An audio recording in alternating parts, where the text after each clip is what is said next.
Welcome to Ecclesia Principles, a biblical strategy for believers to engage in God's design for government with Ray Eppard.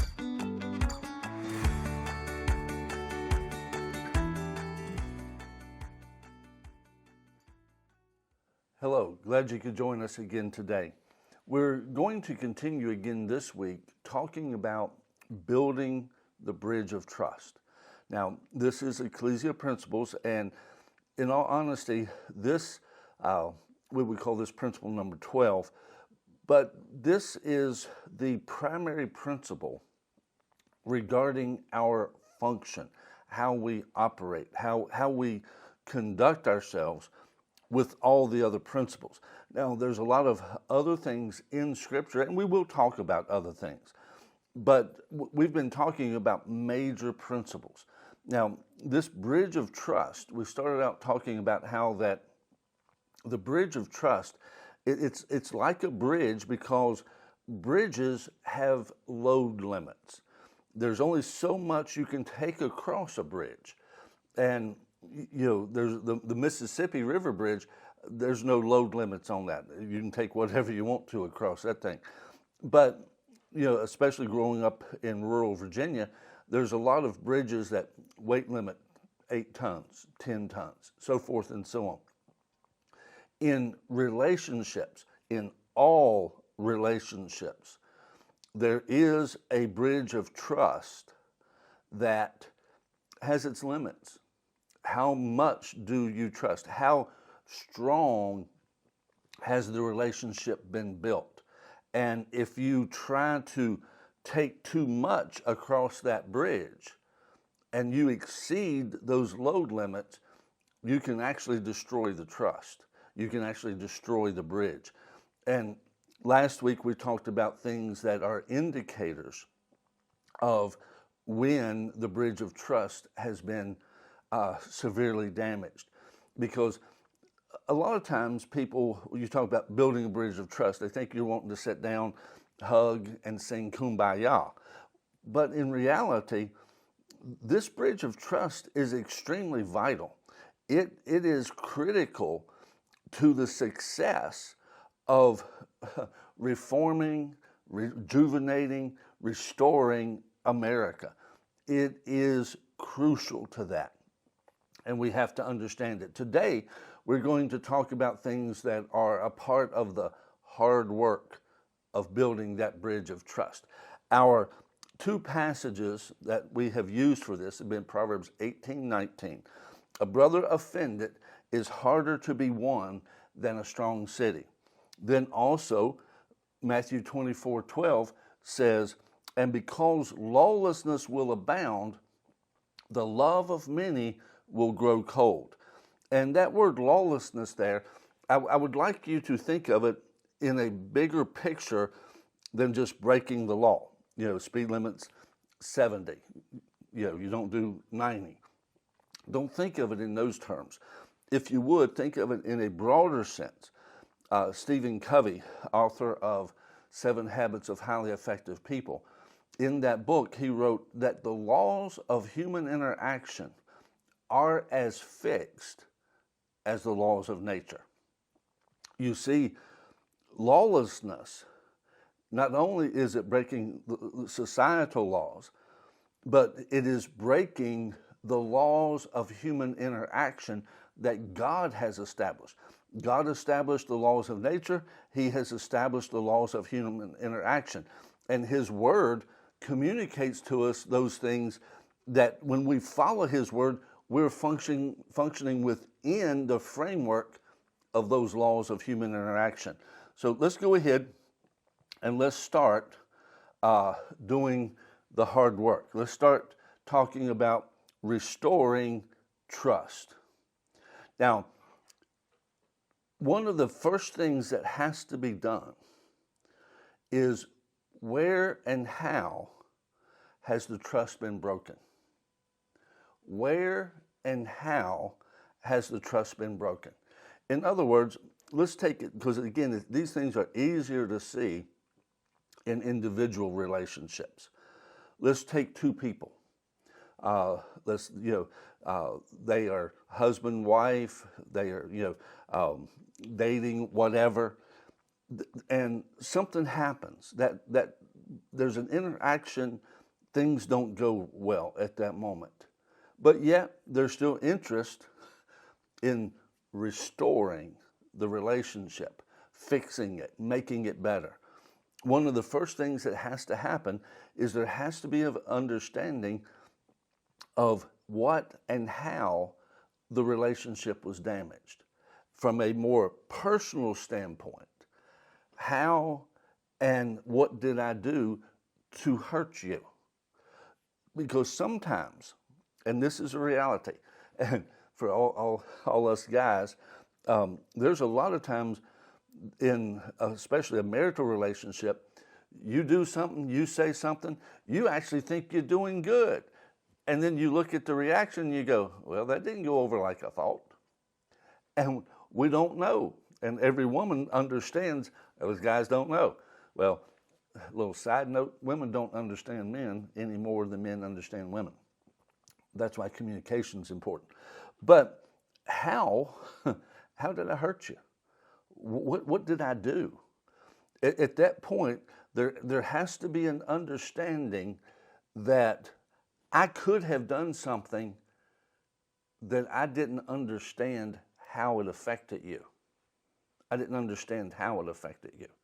You see, so often, especially in society, and especially where we are right now, in so many discussions, one side is, well, both sides very frequently are taking the position, you can't tell me anything that I don't know about this. I know and I understand everything I need to know about this. There is nothing that you can tell me. I do not need to listen to you. Well, there is not going to be a bridge building party that day. It's just not going to happen. The bridge is going to stay demolished. The bridge is going to stay destroyed. You have to understand that there are things that may be in play that we didn't recognize. But the thing is, again, this bridge, if you would, it's like, let's say, a riverbank or a chasm, a canyon. That bridge is connecting the two sides. And you never just build the bridge from one side and then we finally reach the other side. That's very rare that ever happens. I won't say it never happens, but typically they build from both sides and then it meets. Somebody might be a little faster, other a little slower, whatever, but usually there's work on both sides. And in a relationship, in a society, the bridge building has to come from both sides. Both sides have to understand the dynamic that there may be something about this that you don't know, that you hadn't thought about. Therefore, you have to listen to the other side. Where and how did I hurt you? Where and how did I break that trust? You see, ultimately, in this, trust is only built, John Maxwell has made the statement, others made it before him. He's probably the most frequently quoted as having said it, but a lot of other people have said it, is that people do not care how much you know until they know how much you care. And if you're going to build a bridge, it's not about how much you know. If you're going to build a bridge of trust, it's not about what you know about the situation or how much you understand this, that, or the other. The bottom line, again, is how much do you care? The person on the other side of the bank, the other side of the chasm, they want to know, how much do you care? Does it really matter to you what affects us? Does it really matter to you? And you see right now, there are so many groups that are splintered, and the overall message from all of these groups is, they don't care what affects me, or this group, they don't care what affects them. Doesn't matter. This is just our agenda, and this is just what we're doing. And there's no contemplation of how it affects people. You cannot build a bridge of trust without understanding how it affects people. And especially on a national scale, we're entering into, have mercy, we're actually really right into the thick of campaigning in a lot of states, and the presidential campaigning has already begun, and they've already had, a debate and so forth. We're really entering into, because of the presidential election next year, we're entering into a season where there's going to be a lot of communication.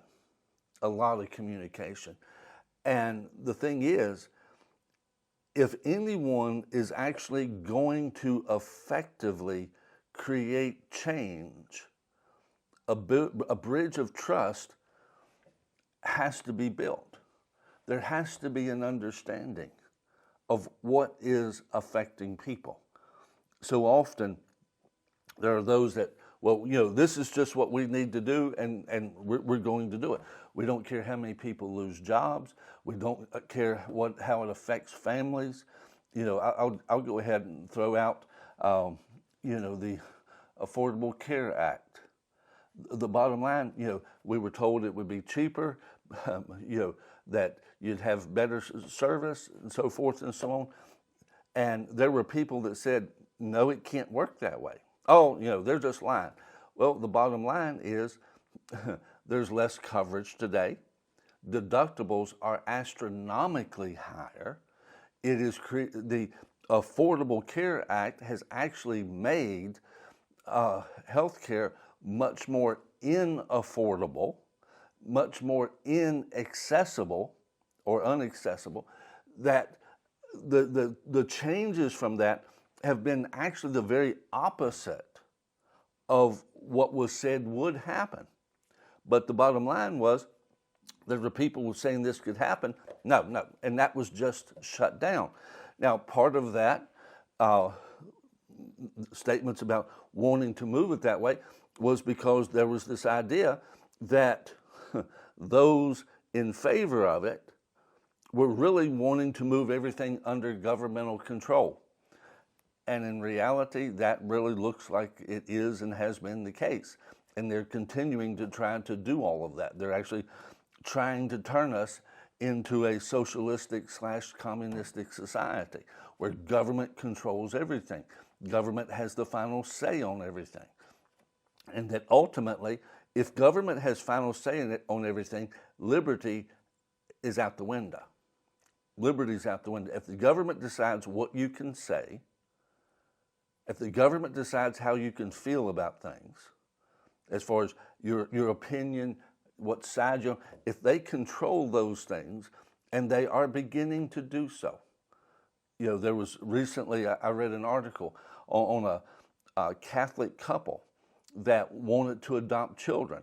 And because they were devout Catholics, they were not allowed to adopt children in the state of Massachusetts because of the church's stance on gender identity and gender fluidity. Well, the bottom line is, what that is saying is, you are not an acceptable part of this society because of that. And the very groups that are talking about inclusion are some of the most exclusive that there is. They're talking about, we need to have inclusion. The numbers of people that they're looking to exclude is the largest number of people that would have ever been excluded in the history of the United States, if they get their way. The bottom line is, we have to build the bridge of trust. God bless you. See you tomorrow.